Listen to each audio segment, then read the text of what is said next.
ప్రేక్షకులకు స్వాగతం. ఈ 2024 మార్చి నెలలో ఉన్నటువంటి రాశుల యొక్క అంటే గ్రహస్థితిని బట్టి రాశి ఫలాలు చెప్పుకుంటున్నాం. దాంట్లో భాగంగా తులారాశి వారికి ఈ నెల ఏ విధంగా ఉందో చెప్పుకుందాం. వారికి తులారాశిలో జన్మించినటువంటి వారికి అందరికీ కూడా ఈ నెలంతా కూడా కాస్త అనుకూలమైనటువంటి పరిస్థితి కనిపిస్తూ ఉంది. మంచి మార్గంలో వెళుతూ పేరు ప్రఖ్యాతులు సంపాదిస్తూ విశేషమైనటువంటి ధర్మ మార్గంలో నడుస్తూ చక్కటి ఆనందంగా జీవనాన్ని గడపడానికి అనుకూలమైనటువంటి ఈ నెలగా మనం తీసుకోవచ్చు. ప్రధానంగా వీళ్ళకి కుటుంబ ఆర్థిక విషయాలలో అనుకూలమైనటువంటి స్థితి, బలమైనటువంటి స్థితి. వీళ్ళకి కొన్ని ఒడుదుడుకులు వచ్చినప్పటికీ కూడా గ్రహ బలాన్ని దృష్టిలో పెట్టుకుంటే మంచి విశేషమైనటువంటి బలం వల్ల ఏ రకమైనటువంటి ఇబ్బందిని కూడా అధిగమించేటటువంటి శక్తి సామర్థ్యాలు వీళ్ళు పొందుతారు. లాభదాయకమైనటువంటి పనులలో వీళ్ళు ముందుకు వెళుతూ చక్కటి విశేషమైనటువంటి పేరు ప్రఖ్యాతులు పొందేటటువంటి అవకాశం కూడా ఉంటుంది. వీళ్ళకి సోదర విషయంలో అనుకూలమైనటువంటి స్థితి, సామర్థ్య విషయంలో అనుకూలమైనటువంటి స్థితి, చక్కటి ఫలితాలు పొందేటటువంటి అవకాశం ఈ తులారాశి వారికి ఉంటుంది.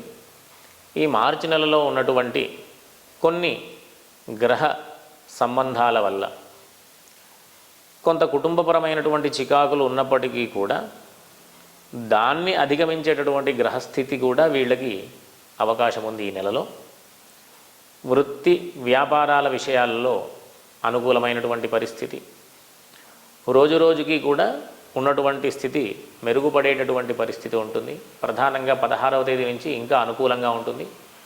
16వ తేదీ వరకు కూడా కొంత ఇబ్బంది కలిగించినప్పటికీ కూడా 16వ తేదీ నుంచి మంచి ఫలితాలు పొందేటటువంటి అవకాశం వీళ్లకు ఉంటుంది. విద్యార్థులకు చక్కటి విద్యాభివృద్ధి, ఏదైనా సరే పోటీ పరీక్షల్లో ముందుకు వెళ్ళేటటువంటి అవకాశము ఉంటుంది. ఉన్నత విద్యల వాళ్ళకి మాత్రం చక్కటి అవకాశం ఉంటుంది. ప్రయత్నాలన్నీ కూడా సఫలం అవుతాయి. చక్కటి విశేషమైనటువంటి ఉత్తమంగా పరీక్షలు రాస్తూ మంచి ఫలితాలు పొందేటటువంటి అవకాశం ఉంటుంది.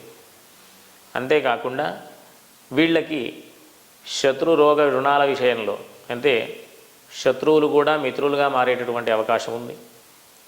రుణాలన్నీ కూడా తీర్చేసేటటువంటి అవకాశాన్ని వీళ్ళు ఈ స్థితిని కల్పించుకునే ప్రయత్నం చేస్తారు. ఆరోగ్య విషయంలో బలంగా ఉండేటటువంటి అవకాశం ఉంటుంది. ఎన్ని ఇబ్బందులు వచ్చినా సరే దాన్ని అధిగమిస్తూ ప్రతి పనిని కూడా వీళ్ళు దిగ్విజయంగా ముందుకు వెళ్ళేటటువంటి అవకాశం ఉంటుంది. కాకపోతే వీళ్లకు ఉన్నటువంటి ఒకే ఒక ఇబ్బంది ఏంటి అంటే అలవాట్ల విషయంలో మాత్రం ఖచ్చితంగా జాగ్రత్తలు అవసరం. చేసేటటువంటి ఏదైనా పూజ ఉపాసనల విషయంలో కాస్త ఈ అలవాట్ల ద్వారా వాటికి కాస్త అడ్డు వచ్చేటటువంటి అవకాశం ఉంటుంది.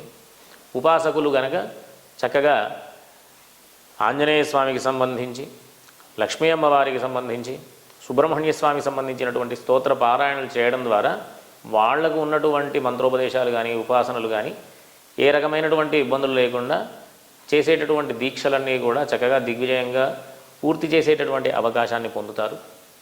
కాబట్టి వీళ్ళందరూ కూడా ఈ మాసంలో వృత్తి వ్యాపార విద్య ఉద్యోగ విషయాల్లో కాస్త అనుకూలమైనటువంటి స్థితి కాబట్టి చక్కగా అందరూ కూడా అనుకూలమైనటువంటి ఫలితాలు పొందుతూ సమాజంలో అందరూ కూడా సుఖంగా ఉండాలని ఆశీర్వచనం చేస్తూ స్వస్తి.